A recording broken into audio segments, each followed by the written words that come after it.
یہ تو کانٹوں سے الجھا دامن تھا، اگر کھینچ کر الگ کیا تو دامن پھٹ جائے گا اور اگر کانٹے نکالنے کی کوشش کی تو انگلیاں زخمی ہو جائیں گی۔ مگر کیا پتا اس کانٹوں کے پودے پہ گلاب بھی کھلتے ہوں، سرخ گلاب، سبز پتے، رنگوں، خوشیوں اور خوابوں کے۔ وہ سیٹی کی تیز آواز تھی جس نے اسے خیالوں کے ہجوم سے نکالا۔ اس نے چونک کر سر اٹھایا۔ وہ 3 لڑکے تھے، جینز اور جیکٹ میں ملبوس۔ وہ مختلف سمتوں سے اس کی طرف آ رہے تھے، یوں کہ ہر طرف وہی تھے، گھیرا، نرخا، تنگ دائرہ۔ جگہ قدرے سنسان تھی، خالی چبوترا تاریکی میں ڈوبا تھا۔ جگمگاتی روشن دکانیں ذرا دور تھیں۔ اس کا دل دھک سے رہ گیا۔ وہ تیزی سے پلٹی، مگر ادھر سے بھی ان کا ہی کوئی چوتھا آ رہا تھا۔ وہ محیب آوازیں نکالتے، معنی خیز اشارے کرتے اس کے ارد گرد گھیرا تنگ کر رہے تھے۔ دبی آوازوں کا شور اس کو گھیرنے لگا تھا۔ وہ قریب آتے 2 لڑکوں کے درمیان سے تیزی سے سر جھکائے گزرنے لگی، مگر دائیں والے لڑکے نے سبک رفتاری سے اس کی کلائی کو تھام کر اپنی جانب کھینچا۔ ابھی اس کے لبوں سے چیخ بھی نہیں نکلی تھی کہ آگے بڑھنے والا خود بکھلا کر پیچھے ہٹا۔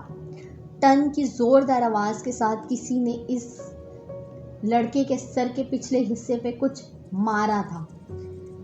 مرن جوگے، باجی کو تنگ کرتے ہو، چھوڑوں گی نہیں میں تمہیں۔ وہ اونچی لمبی ہٹی کٹی سی ڈولی ہاتھ میں پکڑا فرائنگ پین گھما گھما کر ان کو مار رہی تھی۔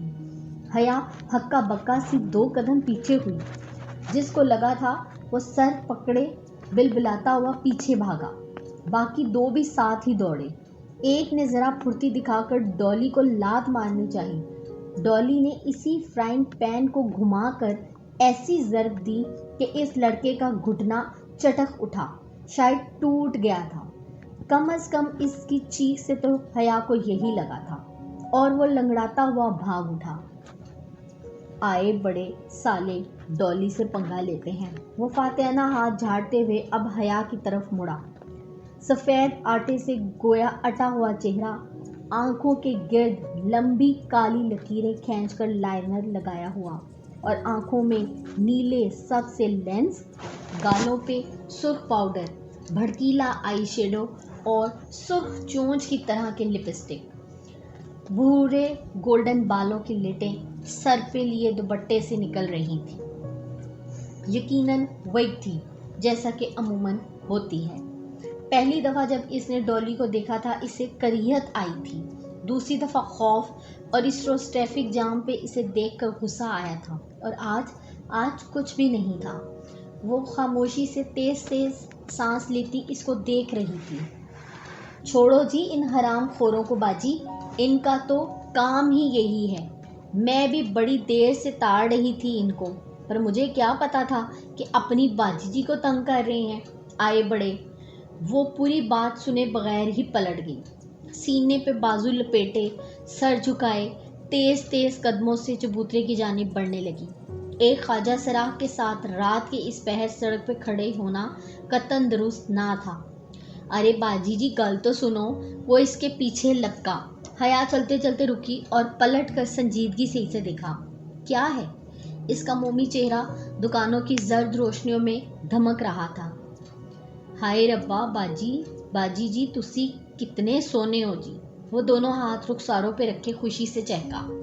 اسے کریہت آئی نہ خوف، بس چپ چاپ اسے دیکھے گئی۔ شکریہ ہی کہہ دو جی، شکریہ۔ اور کچھ؟ اس کا انداز پار تھا۔ تسی تے ناراض لگدے ہو جی۔ ڈولی تم کیوں ہر جگہ میرے پیچھے آتے ہو؟ ہاں تو ٹینشن تے نہیں دی تانوں، ہمیشہ مدد ہی کیتی ہے۔ تمہیں کس نے کہا میری مدد کو؟ کس نے تمہیں میرے پیچھے لگایا ہے؟ بولو، جواب دو۔ ڈولی کا منہ آدھا کھل گیا، لینز لگی آنکھوں میں پہلے حیرت اور پھر آنسو تہرنے لگے۔ کسی نے نہیں جی۔ بڑی دیر بعد وہ دکھ سے بول، مجھے آپ اچھی لگتی ہو، اس لیے آپ کا خیال رکھتی ہوں۔ آپ کو برا لگتا ہے تو نہیں آؤں گی۔ دفعتاً حیا کا فون بجا۔ اس نے چونک کر ہاتھ میں پکڑے موبائل کو دیکھا۔ یہ اس پہ پرائیویٹ نمبر کالنگ لکھا آ رہا تھا۔ وہ پیر پٹک کر چبوترے کی طرف آئی اور پاؤں لٹکا کر بیٹھ گئی۔ فون ابھی تک بج رہا تھا۔ اس نے فون کان سے لگایا اور ڈالی کو دیکھا۔ وہ چھوٹے چھوٹے قدم اٹھاتا سسکتا ہوا اس تک آ رہا تھا۔ ہیلو مس حیا، کیسی ہیں آپ؟ وہ میجر احمد تھا۔ اس کی آواز کے پیچھے بہت شور تھا۔ ڈالی آہستہ سے اس سے ذرا فاصلے پہ چبوترے پہ بیٹھ گیا۔ سر جھکائے وہ ہتھیلی سے آنسو پونچھ رہا تھا۔ خدا کے لیے مجھے فون مت کیا کریں، اور یہ جو بندے آپ نے میرے پیچھے لگائے ہیں نا، میں ان میں سے ایک ایک کا خون کر دوں گی اور اس سب کے ذمہ دار آپ ہوں گے۔ میں شادی شدہ ہوں اور جلد ہی اپنے شوہر کے پاس چلی جاؤں گی۔ میرا پیچھا چھوڑ دیں، سمجھے آپ؟ مزید کچھ سنے بغیر اس نے فون رکھ دیا۔ تسی گھر بار والے ہو جی؟ ڈالی نے چہرہ اس کی طرف اٹھایا۔ ہاں، تمہارے اس میجر نے تو تمہیں بتایا نہیں کیا؟ اس نے پیچھے لگایا ہے نا تمہیں؟ اللہ پاک کی قسم لے لو جی، مجھے کسی میجر ویجر نے نہیں بھیجا، میں خود آتا ہوں، اللہ کی قسم جی، وہ روتے روتے کہہ رہا تھا۔ حیا کے دل کو کچھ ہوا، اسے لگا وہ سچ بول رہا ہے۔ میں کسی کو جا کر آپ کی باتیں نہیں بتاتا، مجھے بڑا پیار ہے جی آپ سے، قسم سے۔ وہ لب بھینچے اسے دیکھے گئی۔ کچھ تھا اس میں پراسرار، خوف زدہ کرتا مگر ترہم امیز۔ ٹھیک ہے مت رو، میں جی بڑا پیار کرتی ہوں آپ سے، اس لیے آتی ہوں، پر تسی تے الزام لا رہے ہو۔ وہ اب سسکتے ہوئے اپنا سر پیٹنے لگا تھا۔ اچھا ناؤ اسٹاپ اٹ۔ وہ چپ چاپ بیٹھا اسے تکتا رہا جبکہ وہ سامنے خلاؤں میں گھورتی رہی۔ تسی جا رہے ہو کہیں؟ حیا نے چونک کر اسے دیکھا۔ تسی فون میں کیا نا؟ اس نے وضاحت کی۔ ہاں، میں یورپ جا رہی ہوں، وہ جہاں امریکہ ہے، وہ انگریزی فلموں والا۔ وہ رونا بھول کر خوشی سے چہکا۔ شاید وہ واقعی ایک عام خواجہ سرا تھا یا پھر کوئی بہت مکار اداکار۔ ہاں وہی، اس نے تردید نہیں کی۔ ادھر کون ہے جی؟ میرا شوہر رہتا ہے وہاں۔ وہ اب سامنے روشن دکانوں کی قطار کو دیکھ رہی تھی۔ کیسا ہے جی تاڑا شوہر؟ میں نہیں جانتی ڈالی، اگر میں جانتی ہوتی تو آج ادھر نہ بیٹھی ہوتی۔ اس کی لمبی پلکیں ذرا سی بھیگی، بڑی بڑی سی آنکھوں میں پانی ٹہرنے لگا۔ پر جی تم دعا کرو ڈالی وہ مجھے مل جائے۔ وہ آنکھوں کی نمی چھپاتی اٹھ کھڑی ہوئی۔ ڈالی نے سر اٹھا کر دیکھا۔ وہ انگلی کی نوک سے آنکھ کا کنارہ صاف کرتی سڑک کی طرف جا رہی تھی۔ ڈالی کی آنکھوں میں بے پناہ اداسی اتر آئی۔ خدا کرے وہ تمہیں کبھی نہ ملے حیا سلیمان، خدا کرے تم اس سے مایوس ہو کر جلد ہی واپس آ جاؤ، اور خدا کرے تم ادھر جا ہی نہ سکو۔ وہ تیز تیز قدم اٹھاتی آگے بڑھ رہی تھی جب اس نے ڈالی کو کہتے سنا، مگر نہیں، وہ ڈالی کی آواز نہیں تھی، وہ کسی مرد کی آواز تھی، بھرپور، خوبصورت اور اداس، ایسی آواز جو اس نے پہلے کبھی نہیں سنی تھی۔ وہ میجر احمد کی آواز سے زیادہ خوبصورت تھی، اور اس میں جہان سکندر کی اجنبی آواز جیسی بے رخی بھی نہ تھی۔ اس کے قدم زنجیر ہو گئے۔ تیزی سے اس نے گردن موڑی۔ دور اندھیرے میں ڈوبا چبوترا خالی تھا، وہاں دور دور تک کسی کا نام و نشان نہیں تھا۔ زندگی میں پہلی بار اس نے اندر ڈالی سے دوبارہ ملنے کی خواہش نے جنم لیا تھا۔ اسے جاننا تھا کہ ڈالی کون ہے، کیا ہے، کیوں ہے۔ اس رات وہ بمشکل 2-3 گھنٹے تک سو سکی تھی۔ پھر فجر کی اذان سے پہلے تیار ہو کر وہ ڈپلومیٹک انکلیو پہنچ گئی کہ ختیجہ کی بار بار کال آ رہی تھی۔ شکر ہے آپ آ گئی۔ ختیجہ اسے باہر ہی مل گئی۔ اس کی اینک کے پیچھے چھپی آنکھیں فکر مند لگ رہی تھیں۔ حیا سادہ شلوار قمیض اور سیاہ جیکٹ میں ملبوس تھی۔ لمبے کھلے بال کانوں کے پیچھے اڑوستے ہوئے وہ ختیجہ تک آئی۔ اب کدھر جانا ہے؟ اندر، یہ شٹل لے لیتے ہیں، یہ ٹرکش ایمبیسی تک پہنچا دے گی۔ تبھی ایک عمر رسیدہ صاحب اور خاتون تیزی سے شٹل کی طرف بڑھتے دکھائی دیے۔ میری چھٹی حس کہہ رہی ہے کہ یہ انکل آنٹی بھی ٹرکش ایمبیسی جا رہے ہیں۔ حیا جلدی کریں، ہمیں پہلے 15 منٹ میں سے ہونا ہے۔ وہ حیا کا ہاتھ پکڑ کر آگے بڑھی، پھر خیال آنے پہ پوچھ لیا، اندر آئی ڈی کارڈ سے انٹری ہوگی؟ آپ آئی ڈی کارڈ اور پاسپورٹ لائی ہیں نا؟ اور حیا کا دماغ بھگ سے اڑ گیا۔ وہ رات اتنی ڈسٹرب رہی تھی کہ بھول ہی گیا کہ پاسپورٹ تو مجھے آج ملنا تھا، وہ تو ابھی بنا ہی نہیں ہے۔ حیا، ختیجہ منہ کھلے ہکا بکا اسے دیکھ رہی تھی۔ نہیں، آئی ایم سوری، میں اور Khatija, I am really sorry, میرے پاس پاسپورٹ نہیں ہے۔ اس کا سر گھومنے لگا تھا۔ وہ اتنی بڑی غلطی کیسے کر سکتی تھی؟ آپ کے پاس پاسپورٹ نہیں ہے اور آپ خود کیوں آئی ہیں؟ ہاں، آپ کی وجہ سے میرا اسکالرشپ بھی رہ جائے گا۔ اتنا احساس ہے آپ کو؟ وہ پھٹ پڑی تھی، اور حیا جو اتنی مغرور اور خود پسند تھی، جس کی شخصیت سے لباس تک ہر شے پرفیکٹ ہوتی تھی اور جس کی مثالیں اس کی کلاس فیلو دیا کرتی تھیں، وہ ایک دم رو پڑی۔ آئی ایم سوری ختیجہ، میرے کچھ پرابلمس تھے، میری لائف بہت ڈسٹرب ہو گئی ہے۔ وہ جلدی بے اختیار امڑ آنے والے آنسو صاف کرنے لگی۔ It's okay Khatija, I am sorry, مگر آپ جائیں، میں کل ٹرائی کر لوں گی۔ ختیجہ چند لمحے خاموش رہی، پھر آہستہ سے بولی، اپنا آئی ڈی کارڈ مجھے دیں۔ جی؟ اپنا آئی ڈی کارڈ مجھے دیں اور واپس جا کر پاسپورٹ آفس سے اپنا پاسپورٹ اٹھا کر لائیں۔ امید ہے آئی ڈی کارڈ سے آپ کی انٹری ہو جائے گی اور ہماری باری آنے تک آپ واپس پہنچ جائیں گی۔ مگر پاسپورٹ آفس تو پنڈی میں ہے اور مجھے تو جانتے ہوئے بھی 1 گھنٹہ لگ جائے گا، اور پاسپورٹ آفس تو کھلے گا ہی 9 بجے، جبکہ امبیسی 7 بجے کھل جائے گی۔ اس نے فکر مندی سے کلائی پہ بندھی گھڑی دیکھی۔ یہ ناممکن ہے، میں کبھی بھی اتنی جلدی واپس نہیں پہنچ پاؤں گی، پہلے 15 میں سے ہو سکوں۔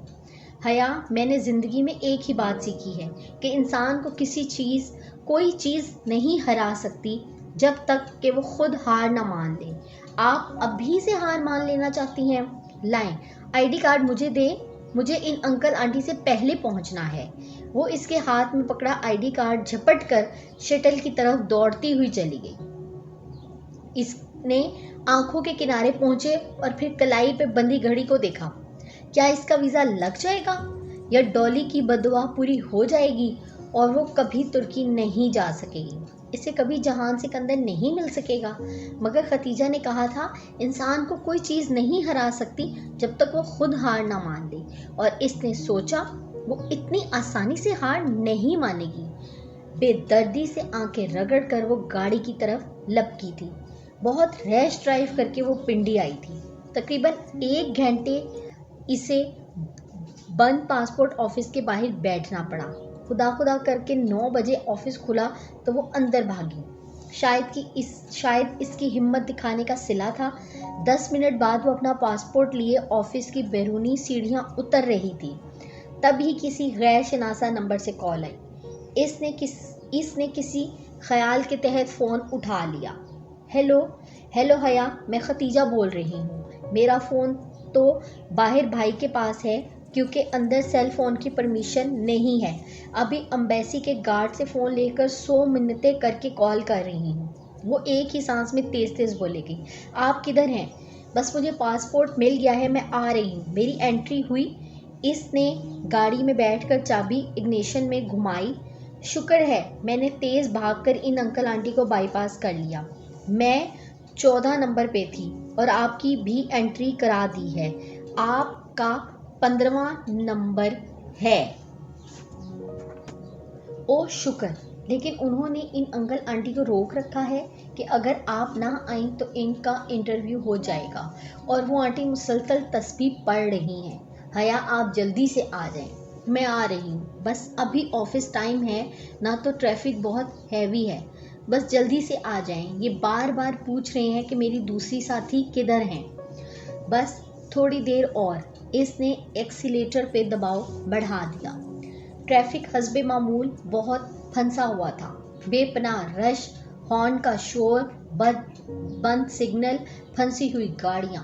وہ بار فکر بندی سے کلائی پہ بندھی گھڑی دیکھتی اور پھر سست روی سے چلتے ٹریفک کو بمشکل مری روڈ سے نکال پائی تو سکون کا سانس لیا۔